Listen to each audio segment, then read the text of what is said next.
Sugbo Kabisayan ug Mindanao, maayong buntag kanatong tanan. Niya usab kita karon sa atong tulumanon radyo ronda. Kining inyo nga higala sa kahanginan, Jubilito Jaime. Mag-uban ta hangtod ta ngadto na sa alas 8:30 sa kabuntagon. Uban usab sa atong mga balita nga angay yung masayran nga naghihikay sa DYKC News and Public Affairs Bureau. O uban usab sa ato aga mga impormasyon, mga balita nga nakutlo usab sa atong mga kaubanang tigbalita diha sa gawas. Pinanguluhan nila ni Nonoy Parcon o mga kaubanan. Uban usab nila ni Mikmik Bustamante o ingon usab ni Verhel T. O karon sa ato uluhan sa mga balita. Barko nalunod sa San Francisco kapin sa usa ka gatos ka pasahero tripulante naluwas. Super bagyo Pablo nang hulga sa Kabisayan. Sa dugang pagyong balita, barangay Tanod gipusil patay, nagmotorsiklo nabangga patay. Sa dugang pagyong balita, 2.5 ang danyos sa nahitabong sunog didto sa barangay Tisa. Sa laig pagyong balita, urban poor week sa Ulugon karong adlaw. Samtag balita sa sports, Wadi James mi painit sa hit. Kini kuban pang impormasyon nga atong angay masayran human lamang sa importante mga pahinomdom. Standby.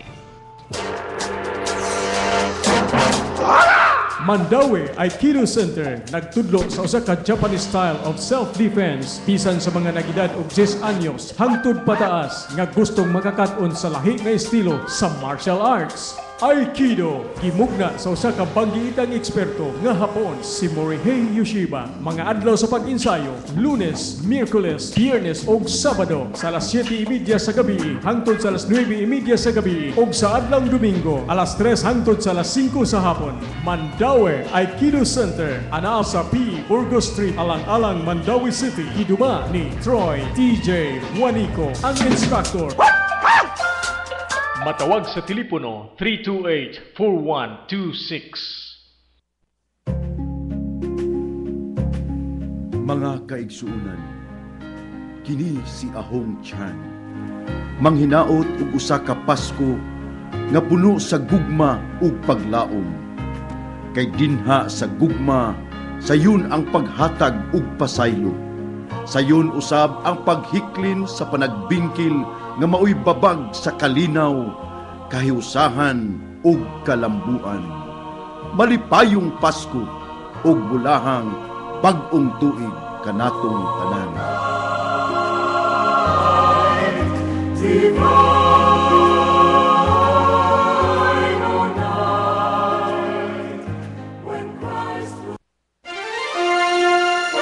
Ang Mandaue City College ubos ni Dr. Paulos Maria El Cañete gituyo pagbugna alang sa utukan nga mga kabus. Tulo ka nagsulod nga higayon nga 100% ang mipasar sa licensure examination for teachers. Nagtanyag ning musunod nga mga kurso: Bachelor of Science in Nursing and Midwifery, Bachelor in Secondary Education, Bachelor in Elementary Education, Bachelor of Science in Public Administration, Bachelor of Science in Business Administration and Entrepreneurship, Criminology, Mass Comm and Journalism, Political Science, Hotel, Restaurant and Tourism Management, Bachelor of Science in Industrial Technology, ug uban pang engineering courses. Mandaue City College, a quality education for the poor. Alang sa dugang kasayuran, tawag sa telepono 343-3913 ug 328-0663 anaa sa Pibasuba Street, Mandaue City.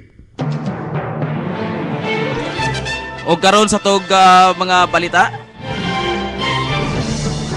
mga BGMP nagpadayon paron pagtukod og mga presuhan diri sa lalawigan sa Sugbo. Atong dawaton kini report gikan ni Nonoy Parcon. Noy, padayon na Noy. Efren Nemenyo, ang Assistant Director sa Bureau of Jail Management and Penology dinhi sa tunga-tungang Kabisayan, mitugan sa DYKC Radyo Ronda nga sa pagkaron na humana ang bilangguan diha sa lungsod sa Medellin o gisugda na karon ang bilangguan diha sa lungsod sa Argao. Matud pa ni Colonel Nemenyo nga may nundanon kay mga bilangguan nga ubos sa BGN kay ilabi na haduol kayo ang korte og di na manhi di na nila idusok diri sa CPDRC tungod kini sa kadaghan sa mga bilangguan. Matod pa ni Minyo sa ingon ini nga BGNP adunay tumog tinguha nga ang mga bilangguan sa kalungsuran sakop sa lalawigan Sugbo maubos sa ilang jurisdiksyon. Ang mga district jail para dili jud kayo kay imposible man sad gud nga ang tanan nga mga local government kaya gid nilang mohatag og facility mauna nga ang atong gihimo karon mga district jail. Ang atong pinakabag-o gani karon nga district jail nga gihimo ang Medellin bago natong kita cover. So mo cater lang dito sa mga neighboring municipalities Kay namo sa korte diya. na sa korte. Ang next na itong gihimo karon ang Argao. Nihatag na ang Argao og 1 hectare nga yuta. Mao na ato ang himo request karon sa national office para mahimuan ato district jail dito. To cater also sa mga munisipyo nga na dito sa south Yung duol nga lungsod para dili na layo magud kayo. For example kanang Karkar, it will take 1 hour to travel one way padung diri sa Kapitolyo, then maintenance wise sa vehicle, then ang risk sa travel mausad kayo. puno sa CPDRC. Ang CPDRC wala sa sila mga puno na kayo. So mao na ato ang trust karon diri sa region naghimo tay mga municipal jails. Well, good nga ang Argao isanong gid sila, nihatag gid sila og yuta. Well, it's up to the national headquarters kung punduhan na itong atong request for building construction. No, pilan makalungsod nga inyong jurisdiction? Ang as of now, whole region 7 naatay 35 facilities. Oo. So, under yung jurisdiction? Under sa atong jurisdiction, but napay 70 plus municipality nga under sa PNP. So mao na yung problema nga ato na sa provincial jail masulod. So, ang inyong target, 2013? Ang among target, actually, di man kita kaingon nga 2013, no, kayo man naman ang budgeting period sa preparation sa 2013. So, naala na sa 2014 o 2015, ma-realize siguro ng atong district jail diya sa Argao. Si Colonel Liminyo, ang Assistant Regional Director sa BGNP din sa tunga-tungang Kabisayan. Kung atong kinuman, si Manalaban Jose Maria Gastardo, ang consultant sa jail facility sa Kapitolyo nagkalayon nga huot nagkayo ang CPDRC og di nagyud-angay nga mapunan pa og mga binilanggo. Alang sa DYKC Radyo Ronda Balita, Nunoy Parkon. Dagagayong salamat si Nunoy Parkon.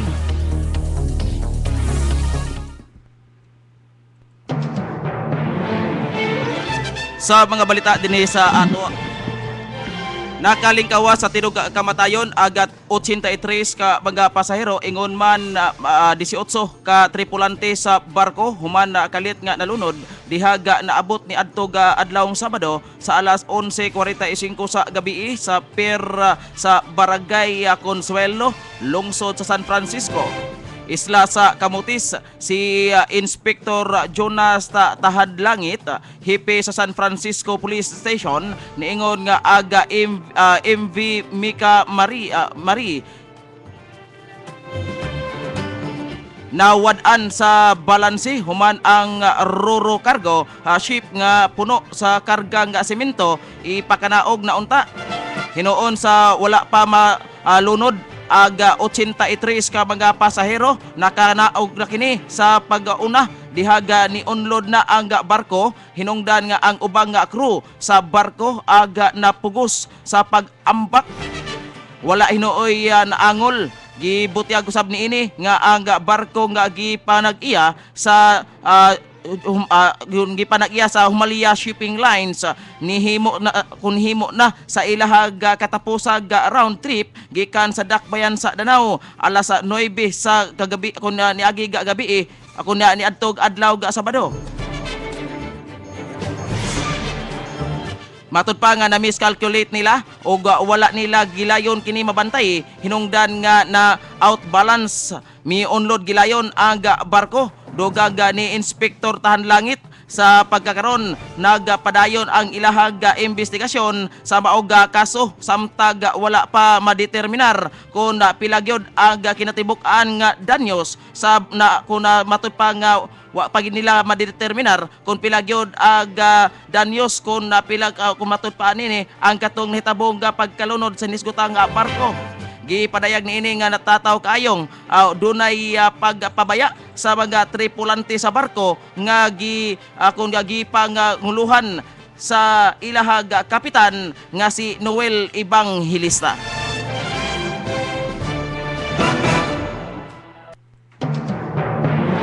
Sa dugag balita, nagkakusog ang bagyong Bupa. International name ni siya sa maong bagyo. Human nakasulod sa Philippine Area of Responsibility Kunpar.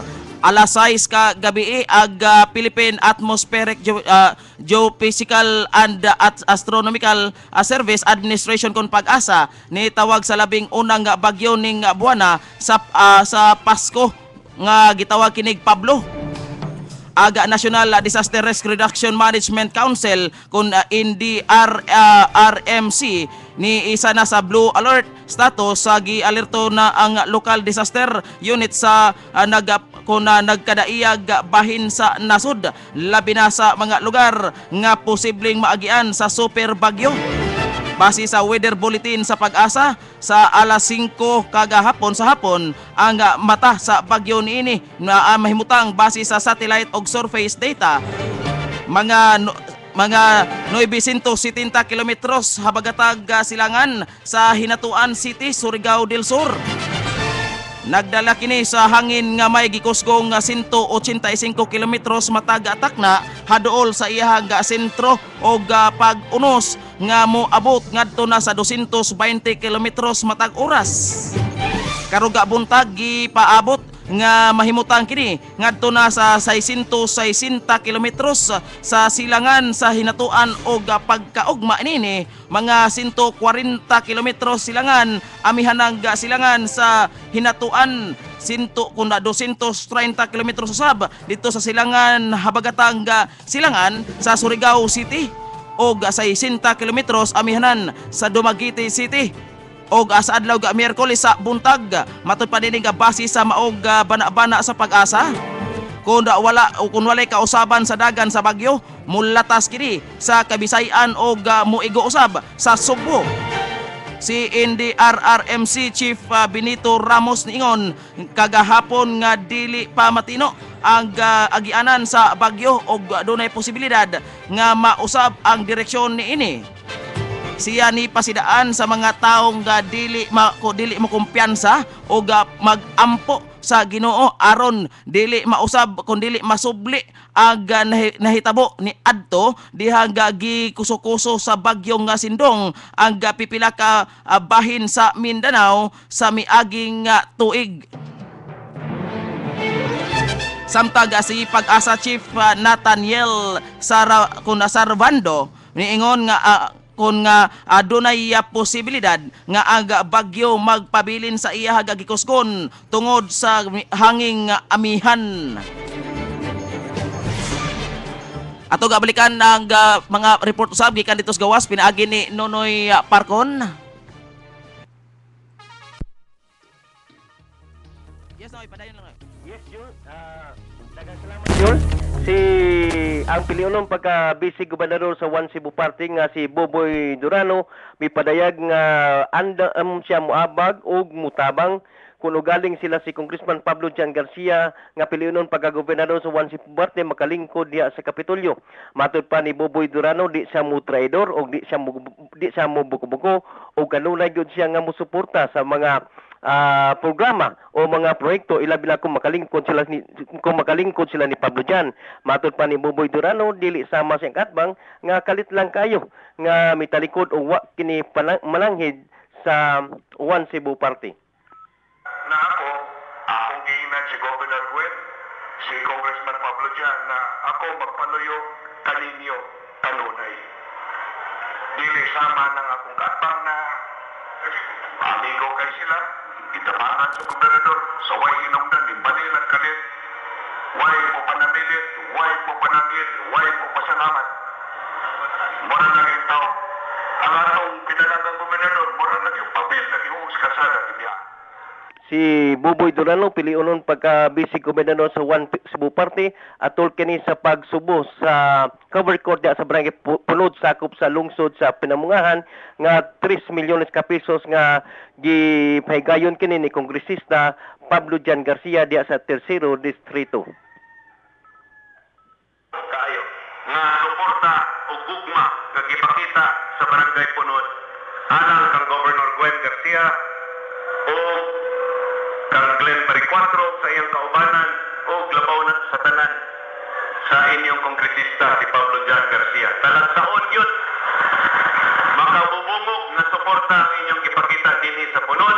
Bisag warat min akong kisaan karon akong gihatag kaninyo barangay Punod. Pagpasalamat sa inyong suporta sa Partido 1 Cebu.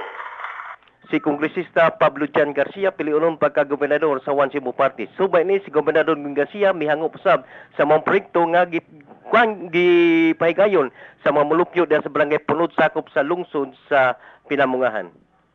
Hayahay kaayo. Agayan gud sa sama sa giingon ni Congressman PJ. Pinangga kayo niya ning barangay Punod kay naghatag man sa pagpangga kaniya. Gugma sa gugma pagapaslan. Congratulations dining manindot kayo nga cover court. Si Gobernador Gwen Garcia, ang lungsod sa Pinamungahan sa ilang mayor si Glenn Maricuatro o ang iyang vice mayor nga si Marcelo Iloy Ronjo ilabi na sa pagkaroon ning mabot nga bugnong lungaynon diya sa lungsod sa Pinamungahan. Sa pagkahapon bidiretso sila sa barangay Pandakan aron usab sa pag-apod-apod o ginabang pinansyal ngadto sa mga kapitan sakop sa lungsod sa Pinamungahan. Ang lungsod sa Pinamungahan ubos kini sa mga pamilyang Yapha. Diin si Gobernador Gwen Garcia nagpapili pagka-kongresista sa Tercero Distrito diyang kaatbang nini si Mayor Geraldine Yapha sa lungsod sa Pinamungahan. Alang sa DYKC Radyo Ronda Balita, Nunoy Parkon.